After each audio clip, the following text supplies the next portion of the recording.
It was 1997. The PepsiCo Boardroom had just voted, and with a single resolution, they threw out KFC, one of the most recognizable brand names in American history. And with that single vote, they nearly killed the most iconic fast food brand in American history. They weren't saving KFC. They were discarding it. And the brand they were dumping had taken 40 years and a lifetime of work to build from nothing. To understand how a company nearly destroys itself, you need to understand what it was before the suits arrived. KFC didn't begin in a boardroom. It began on the side of a highway in Corbin, Kentucky. Harland Sanders was 62 years old when he franchised his first recipe. He'd already failed at law, failed at insurance, failed at a ferry business, and failed at a tire company. The chicken was the only thing that worked. By 1963, there were over 600 KFC franchise locations across North America. The brand had velocity. The system worked. The kernel was the product. Then, in 1964, Harland Sanders sold everything. $2 million. The buyer was a group of investors. The Colonel stayed on as a brand ambassador at $50,000 a year. He would spend the rest of his life watching strangers run the company he built, often in horror. The buyers expanded fast.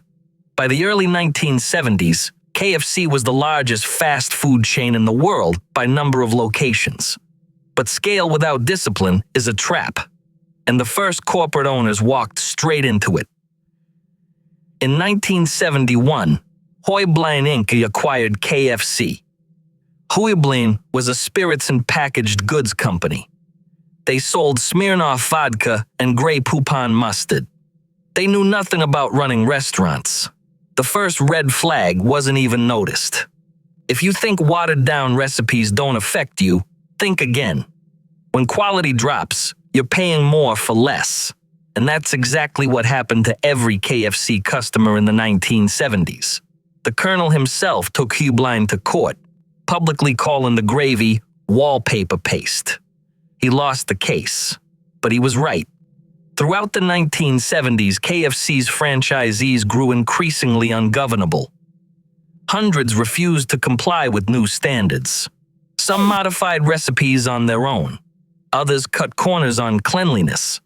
The brand was fracturing from the inside, and no one in the boardroom had the operational depth to stop it. Then came the second ownership handoff, and this one was almost cartoonishly wrong.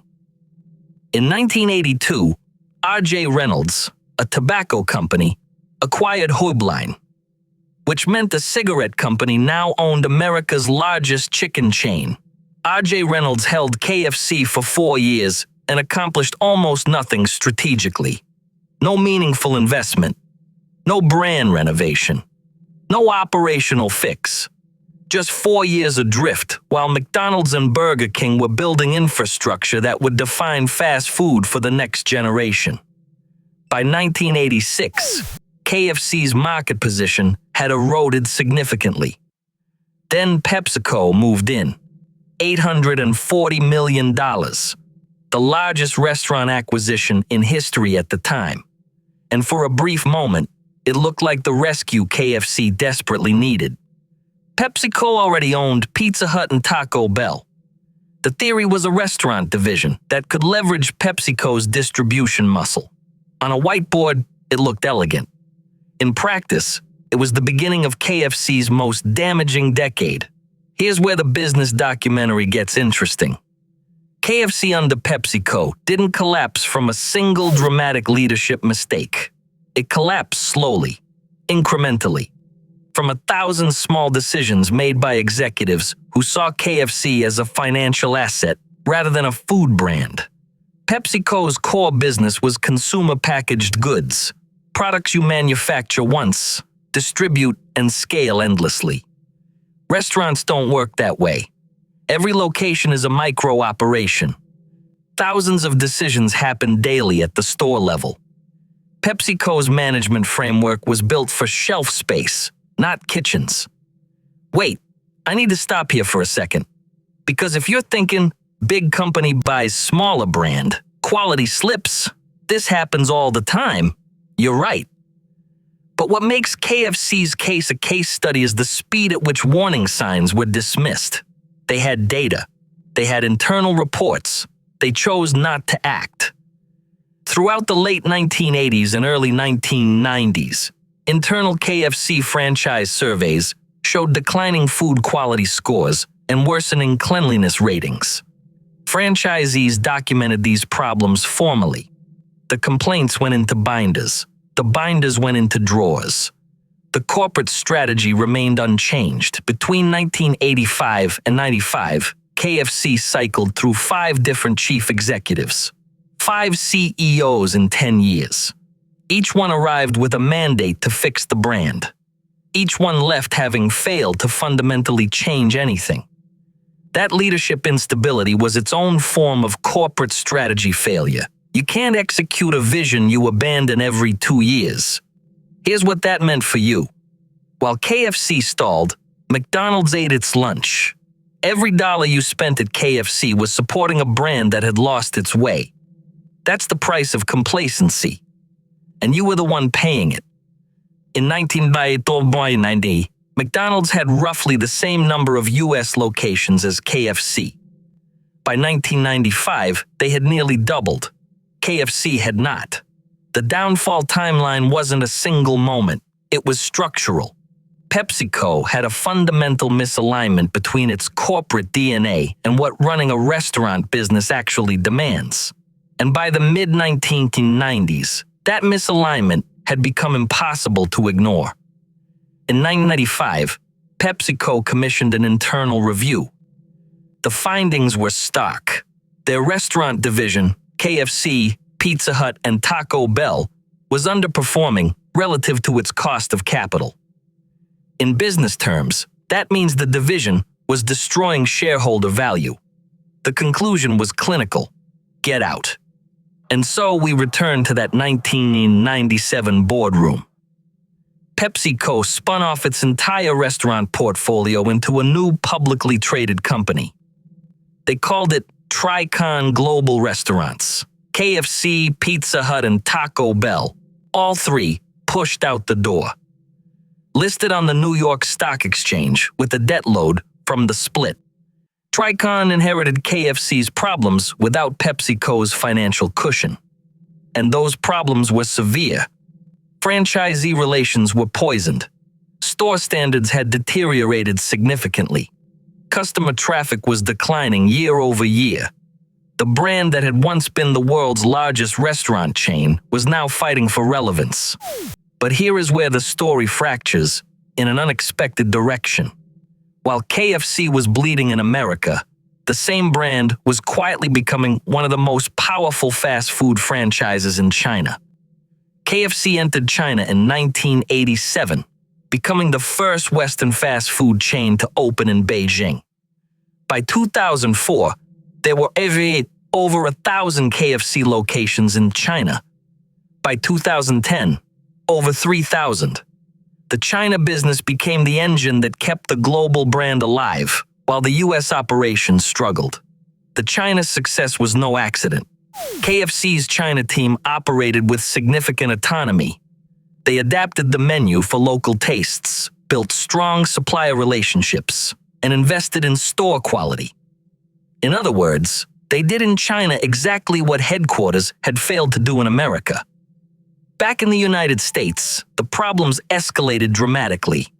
In 2007, a single incident crystallized years of degraded brand management into a global news story. Hidden camera footage from a Greenwich Village KFC location showed rats, dozens of them, running freely through the restaurant after hours. The video spread within days. News networks ran it continuously.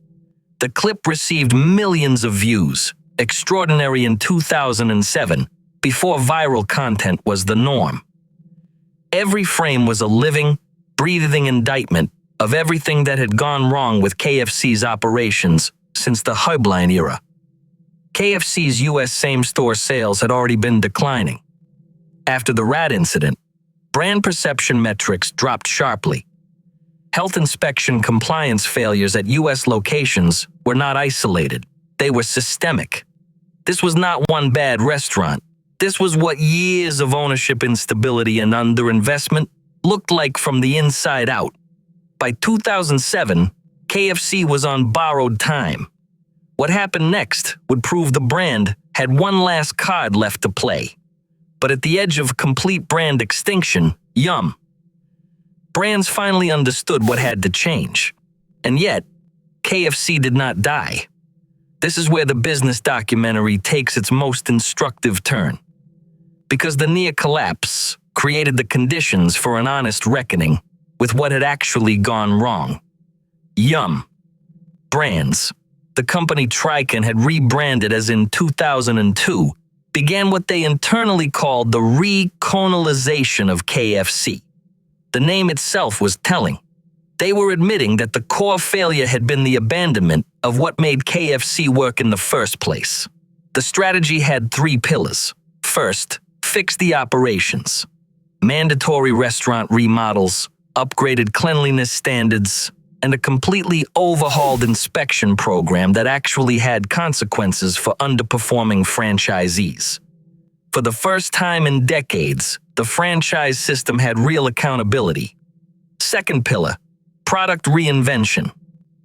KFC launched the Double Down in 2010, a sandwich with no bread, 2 pieces of fried chicken as the bun. It was deliberately extreme, a provocation. It got the brand back into cultural conversation and drove a significant same-store sales lift in its launch quarter. Third pillar, brand identity restoration. The Colonel came back, not as an archival photo, but as a rotating cast of comedic celebrity portrayals. The campaign was audacious, self-aware, and completely against the conventions of fast food advertising. It worked precisely because it was unexpected. Between 2015 and 2019, KFC's U.S. same-store sales grew for 16 consecutive quarters. The brand's digital presence expanded. New store formats launched. The franchise system, which had been a source of conflict for decades, was finally generating positive momentum. But survival is not the same as dominance. KFC's U.S. market share remained dramatically lower than McDonald's, and even Chick-fil-A, which had grown into a formidable competitor during the years KFC was distracted. The turnaround stabilized the brand. It did not restore its former position. Think about that. A 60-year-old slogan, gone overnight. When a brand can't even keep its tagline, you have to ask, what else is fragile? Because if you're a customer, that fragility means the next crisis could hit your local KFC just as hard. In 2020, KFC's global marketing team retired the famous finger-licking good slogan, a tagline that had defined the brand for 60 years. Citing the COVID-19 pandemic as the reason, it was the right call in the moment, but it also underlined how exposed the brand's identity remained when external pressure arrived. The deeper lesson from KFC's downfall timeline is not about marketing slogans or viral incidents. It's about what happens when the people responsible for a brand stop understanding the brand. Every leadership mistake in this story, from Heublein to PepsiCo, had the same root cause: ownership without comprehension. KFC went through 7 different ownership structures in 60 years. At no point did any of those owners face accountability for the long-term brand damage they caused. Heublein cashed out. R.J. Reynolds cashed out. PepsiCo cashed out. The consequences were inherited by whoever came next, and ultimately by the customers who found a lesser product behind a famous name. KFC still operates over 27,000 locations in more than 145 countries. By any measure, it survived. But survival after self-inflicted collapse is a different thing from sustained excellence. The brand that Harland Sanders built could have been McDonald's. Instead, it became a cautionary archive of what corporate mismanagement does to something that once worked. The KFC autopsy closes with this. Every company in this story, every owner, every CEO, every boardroom, believed they understood what they had bought. None of them understood it well enough to protect it. Never let the people managing your brand be people who would be fine watching it disappear, because eventually they will let it. If this collapse taught you something, like comment with a company you want us to autopsy next, and subscribe for more boardroom mistakes that changed industries.